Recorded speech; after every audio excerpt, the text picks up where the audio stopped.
My name's Chris. We're here on Monday evening at 7 o'clock. This is going to be the new time for my Facebook Lives. Friday is becoming a bit congested, so I'm moving to a Monday night or Monday evening. I'm going to aim for 7 o'clock, but obviously things may change over time. So the subject tonight is 4 negative aspects of core training.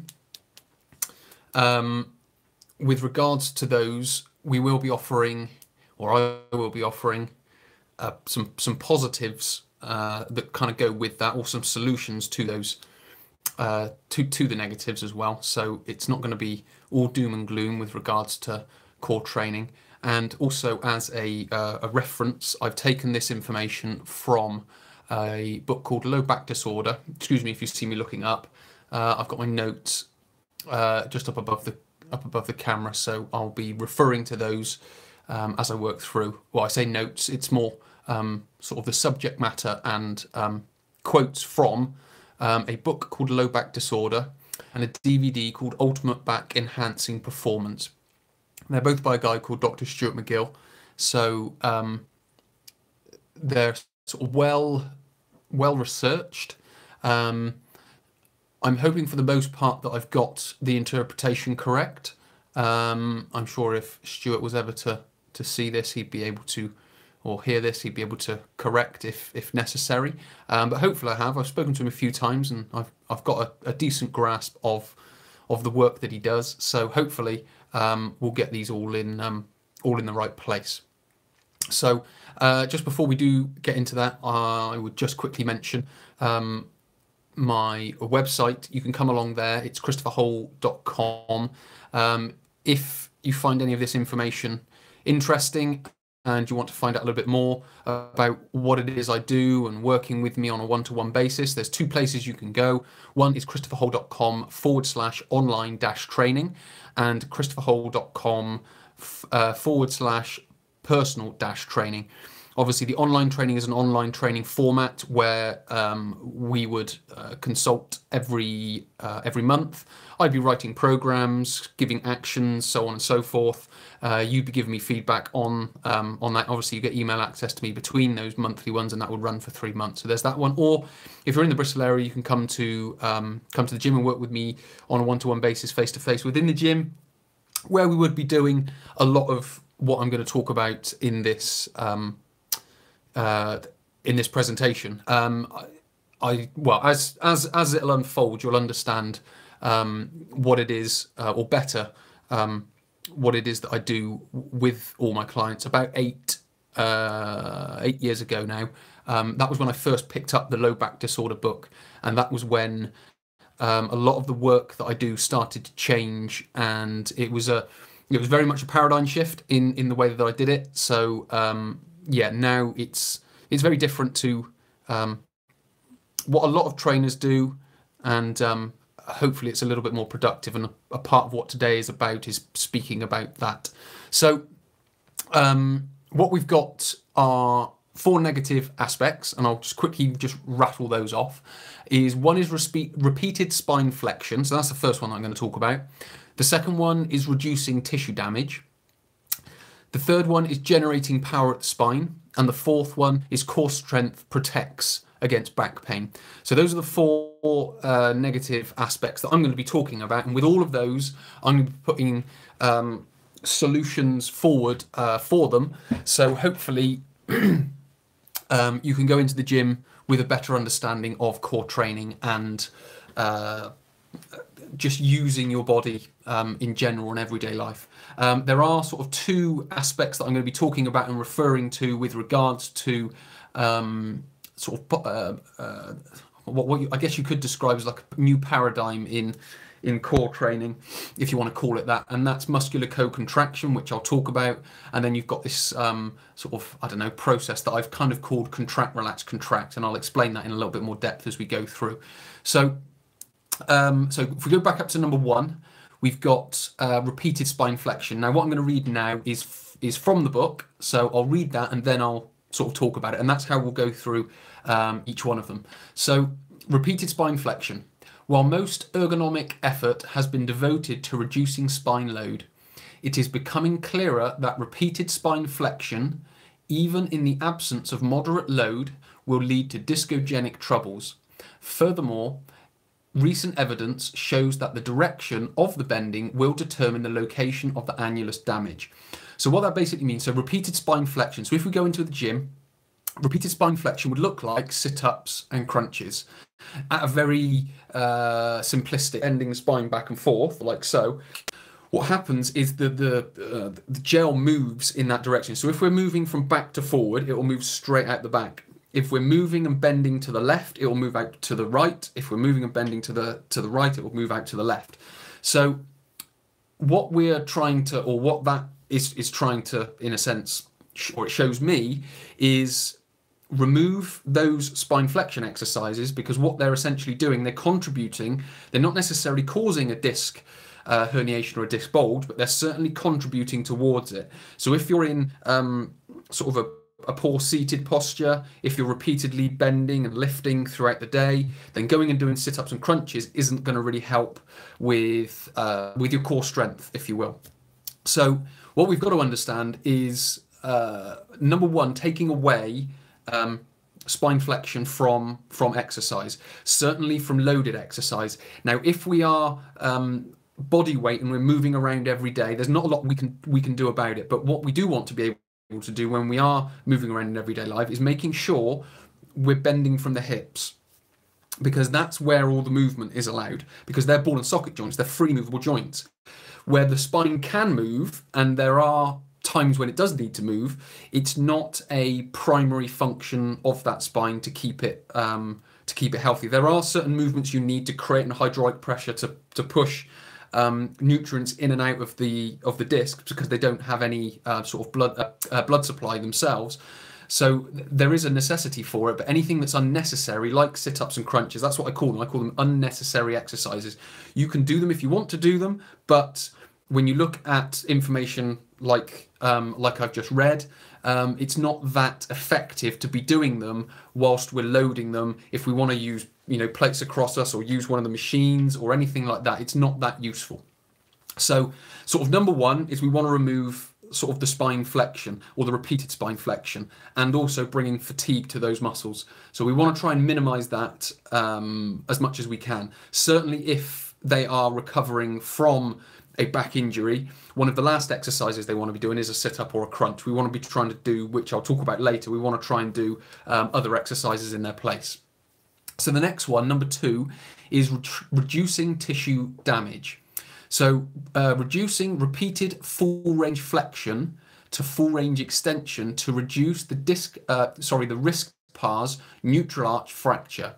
So what we're trying to do is very much off the back of the first one, is we're trying to not go through. So where we might just go back to like a neutral posture in the sit-ups and the crunches, if we are going from a full flexion to full extension, which might be like one of the back extension machines that you might see, again, that creates greater risk. So if we can reduce that, we reduce that risk of injury, because it does much the same as the repeated spine flexion.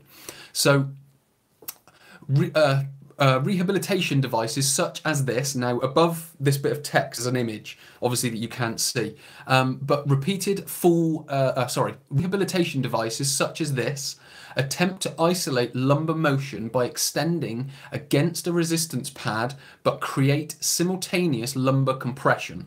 So this is now, he's talking about a back extension machine. Now, in the city that I live in, Bristol, there is a gym that promotes itself as a spine rehabilitation core strength like specialist gym, and they use one of these bits of kit. Now, what's interesting is that as I go on, it's not the most effective piece of machinery to use if you're trying to rehabilitate the spine. So we found that replicating the full range motion from full flexion to neutral and using compressive loads of the devices were powerful combinations to produce disc herniation. So again, what he's saying there is sort of off the back of the first one, which is repeated spine flexion.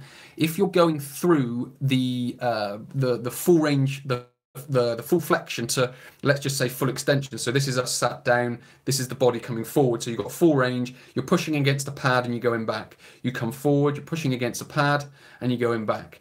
That increases lumbar compression on the vertebrae, and it also produces a combination to produce disc herniation. So again, if they're coming back from back injury, it's not that useful to use, or if you're coming back from back injury, it's not that useful to use.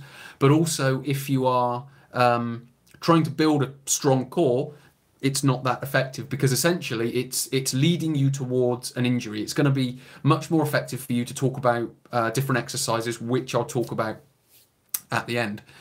3, generating power at the spine. The concept of power has not been well formulated.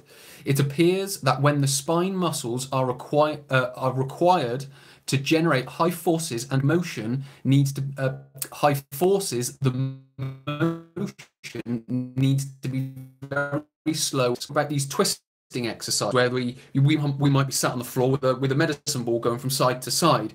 If we're moving quickly and we're trying to generate a lot of force from the spine, again, that's not an effective exercise for, 1, for creating a healthy spine, and 2, creating a strong core. Because what we are doing there is we're what's the word? We are creating a torsion on the spine, and that is also creating delaminating the spine. That was the word I was looking for, or delaminating the vertebrae, which again is making the disc slightly more unhealthy than it could be. And then we've got number 4, is core strength protects against back pain. So despite the clinical emphasis on increasing back muscle strength, several studies have shown that muscle strength cannot predict who will have future back troubles. On the other hand, muscular endurance is protective. So where I use a lot of core strength and core stability language, if you will, what I do mean off the back of that is muscular or core endurance, as when you look a little bit deeper into what I'm saying, it's actually core endurance. But I just use the strength word because that's the word that people recognize. And if I'm not using things that people recognize, they'll tend not to listen, they'll tend not to read, and they'll sort of miss the information that I'm trying to share. So what I'm really trying to do is build core endurance. Now, that doesn't mean trying to hold a plank for 3, 4, 5 different minutes. What we're trying to do with that is we're trying to, and this is, I guess, sort of the first solution, if you will, is we're not trying to just hold and compress the muscles and hold them there to create that endurance. What we want to do is slightly create a slight variant of the plank exercise. So what we would do is we would go into a plank and we would sort of hold the core in as we would normally in the plank. And what we would then do is after maybe 15 or 20 seconds, we would release for 5. Then we would go back in for another 10, 15, 20 seconds and then release for 5. Because what that release does is it allows oxygen to get into the muscles, and then we can press again. And then we come out, more oxygen goes in, we can press. So what starts to happen is the muscles then start to build their endurance without huge amounts of fatigue, which then leave your spine in a much more protective environment. Because if we just try and fatigue the muscles and fatigue the muscles and fatigue the muscles, it's got to go through a recovery process. And in that recovery process, it is weakened. So if we can try and keep a degree of strength within that, or a degree of endurance within that, without having all of the fatigue that comes with it, we then start to not only build greater endurance, but we also build greater longevity and protection for the spine and the core muscles. So with regards to what we need to be doing, so I've talked so far is we don't want to be doing things like sit-ups and crunches. We don't want to be doing side bends. We don't want to be doing twisting exercises. We don't want to be doing back extensions. Now, again, when I used to teach, when I used to start in my personal training career, that's what I used to do.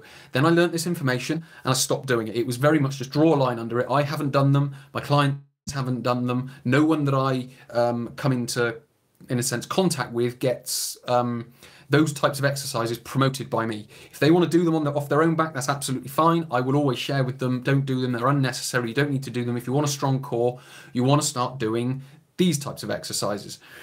because when I started teaching, everyone just kind of looked at me with a blank face and said, well, what do I do then? How do I build a strong core? So with regards to answering that question, what we need to do is we need to start talking about planking and holding, isometric holds.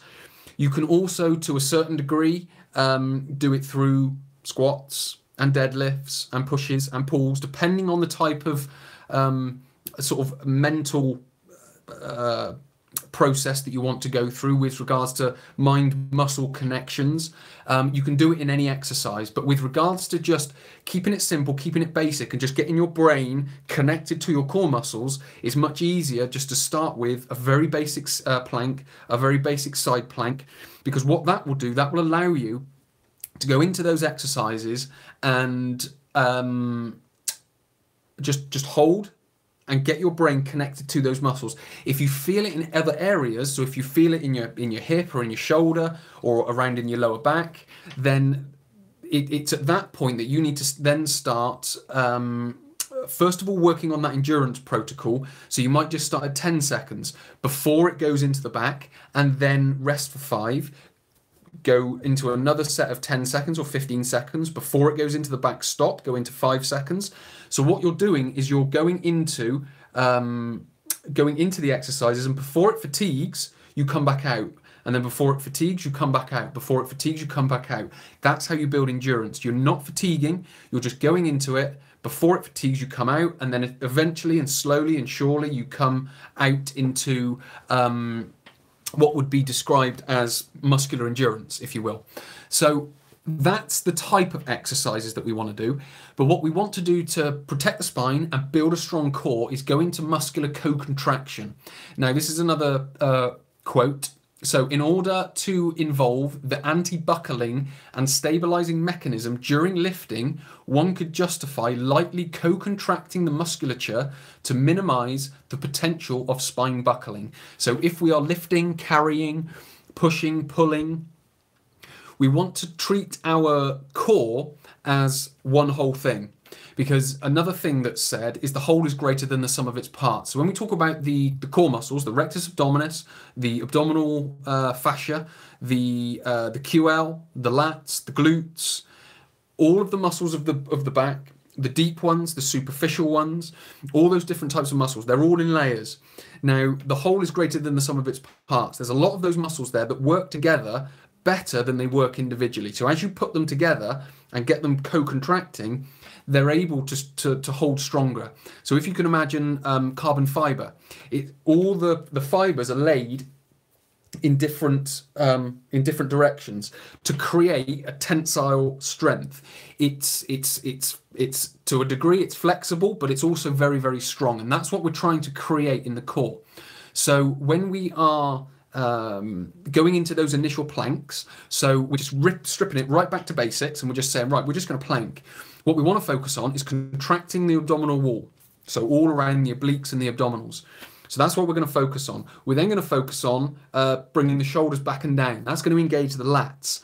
And then what we want to do is focus on squeezing the buttocks. So what we're doing is from the back, from the front, and from the top, we're creating like a cylinder. Now, we talk a lot about in the fitness industry the inner unit, which is TVA, which is the multifidus. So all of those sort of deeper lying muscles, they are sort of creating that inner cylinder.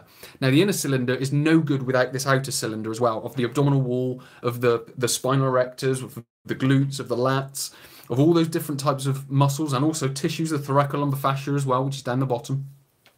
So all those different types of tissues all have to be engaged. So when we are lifting, carrying, pushing, pulling, walking, running, whatever we're doing, they can co-contract very well to protect the spine against any load. So that's kind of the first step, is just getting used to holding that whole core in as one unit. And then what we can do is then move on to the next stage, which involves a little bit more in the way of movement, which is contract, relax, contract. Now, I'm going to use the example of kicking a ball or kicking a football, whatever it needs to be, whatever it is, kicking if it was a martial artist, kicking a person or whatever. But essentially, these sort of three principles hold between a lot of other things. You can talk about throwing as well. These principles come across in throwing or anything that's a lot more dynamic. A golf swing is another one. A boxer punching is another one. But I'm going to be talking about a kick. So if we go into a kick, the first contraction occurs as the body stiffens to initiate the motion. So as the leg comes back, so it swings back, and then as it's about to initiate that movement, there's a co-contraction, which allows all the body weight to be put through and all the force to be put through into that leg swing. Then, as the foot leaves the ground, the muscles relax, and this is because the strength causes stiffness. So as I mentioned, as it co-contracts, it creates a stiffness, which slows motion. But speed can only be created with relaxation. So this is where the relaxation comes in. As the leg swings through, it starts to relax, and that allows the leg to move quickly. So in the initial part of the movement, it contracts solid. In the second part, as it swings through, it relaxes to allow great speed. And then as the third stage, which is the contraction again, is the second contraction occurs as the foot makes contact with the ball. The whole body weight is transferred to the ball through the stiffening. So through all of that, you've got the backswing. So as the foot is picked up off the floor, it would stiffen. As it swings back, it would relax. As it then changes direction and starts to come forward again towards the ball, it would contract. As it swings through the air, it would relax, so it can do that quickly. And then as it contacts the ball, it then does that again and contracts, so it can put the full force through the ball and it doesn't have any energy leaks out of the core. So if we take that for a boxer or a golf swing, it would be the same principle. So as the boxer swings back, it would be, as he initiates that movement, it would be contracting. That primes the elastic band. Then what it does is he contracts and it changes direction. He relaxes, and then as he hits and makes contact, it would contract again. If we take that into a golf swing, we're at the start of the swing, we swing up. It starts to relax as we get to the top. As we change direction, it stiffens. As it stiffens, it creates that speed, and then it relaxes to allow the club to come through the air, and then as we make contact with the ball, it co-contracts again.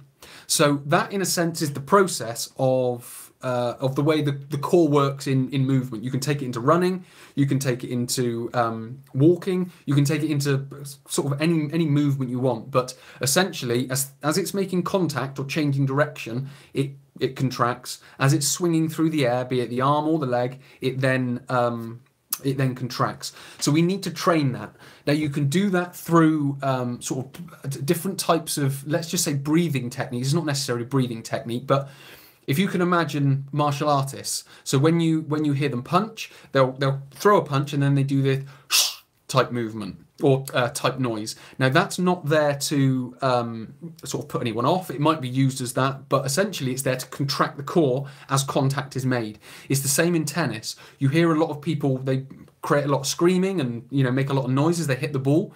Again, there may be a little bit of gamesmanship in that, but what it's also doing is as they're hitting the ball, it's creating that tension so they can hit the ball that much harder. And then the ball can obviously go through the air that much faster. So it's a case of training that. So first of all, we just want to connect our head using a plank, using a side plank. Then you can build it up into, with gym balls, and you can start using cables, and then you can start using movement and so on and so forth. But essentially what we want to be able to do is make sure we can lock down the whole core. That's sort of the first thing that we need to do. Then we need to start introducing it into different movements and then training that contract, relax, contract into the core, but also into here. Because we're not just training the body, we're training what's going on up here, because up here is just as important as what's going on down here, because what's going on in here is running what's going on outside of that. So the four aspects of core training are, if you're using the current paradigm of sit-ups, crunches, back extensions, twists and lateral bends and types of exercises like that and all their different types of variations, those are ineffective exercises. Those types of exercises will lead you towards an injury and a weakened core.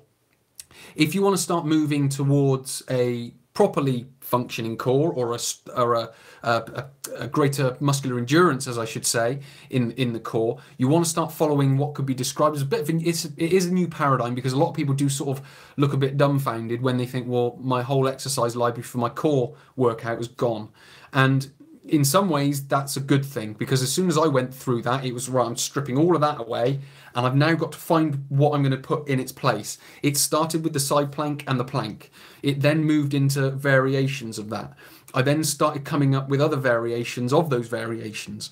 Then I started learning new exercises to add in. Then I started using different bits of equipment like cable machines. Then I started developing it in with different movements, and focusing on building that skill level, because I wouldn't advise you going in and trying to do it with all these different types of elaborate movement, because to some degree your brain may not be able to cope with it. Because when I work with people on a regular basis, I'll ask them an open-ended question of, where did you feel that working? And they'll go, I don't know, I was just focusing on getting the movement right. My brain couldn't register what was going on in my body. So all that tells me as a trainer is you can't comprehend within your body what's happening. So we need to build that. So when you're going through the movement, I want you to be able to go to each muscle in your brain and go, yeah, that one's working, that one's working, that one's working. Right, they're all locked down, bang, I can go. So it's not only about building a strong core, but it's building that skill level to be able to use your core effectively. And that's then where movement comes in. Because a lot of people are teaching this natural movement, if you will. And again, what I find, it's a lot of people can't comprehend the movement, let alone what the muscles are trying to do and what muscles are trying to work where, and where they're meant to be sort of focusing their attention and things like that, because they're just trying to do a jump, or they're just trying to do a crawl, or they're just trying to do a whatever it is over a wall or something. Sort of making it up as I go along a little bit, but it's those types of things. It's not only building like an exercise library, but it's building a skill level for you, so you're able to get more out of the exercises. But that just means going back to the basics, going back to the side plank, going back to the plank, because those two exercises are more effective than most exercises if you were just to do those two. So by focusing on those, you're going to get a lot further. Now, with regards to sort of working in the gym, if you're focusing on, if you've got a good plank, then you want to be focusing on the duration of that. So like I mentioned, using the protocol of, say, 10 seconds, 15 or 20 seconds, release, go back in, release, go back in. Do that. And what I tend to find is, if I work with someone and they can't do a 30-second plank, if I get them doing 3 lots of 15 seconds, they'll do what is effectively a 45-second plank. So just by chopping it up into 3 15-second, let's just say, reps, then they're able to complete longer than just holding one 30-second plank, if that makes sense. So already they're starting to build that endurance. And then in 12 weeks' time, it's just much stronger than it is, and they're on to much more elaborate types of exercises. So when you are thinking about going and training, do question what you're doing. Do go to the website. There are exercises on there. There's blogs on there that you can find this stuff out. Come to the website. Go to the online-training page or personal-training page, which is christopherhull.com/online-training, or come to christopherhull.com/personal-training. And obviously you can contact me and we can sort of work on a little bit more of a one-to-one basis. So hopefully this has been of use to you. If you are struggling with exercises, do let me know. Do come along to, even if it's just coming back onto the Facebook page and asking a question on there, then I'm more than happy to answer it. So please do like, share and comment on this. I will be taking questions from it. So many thanks for watching. And hopefully I've been able to impart some sort of knowledge onto you, and you'll be able to use that and take that away and improve your health and fitness. So thank you for watching. I will be back on here on the live streams anyway next Monday. Otherwise, just keep a check out on the Facebook page. we've got the podcast and we've got the whiteboard coming out this week as well. There will be an infographic on Friday, which hopefully you'll be able to find useful. And also just other posts. I'll be putting up other videos and things like that. And also I'll be letting you know what we're talking about next week in the live streams and in the podcast and the whiteboard. So many thanks for watching. My name is Chris from Christopher Hole Training, christopherhole.com and Christopher Hole Training on Facebook. Please do come along, like and follow. I will see you there. Many thanks. Bye-bye.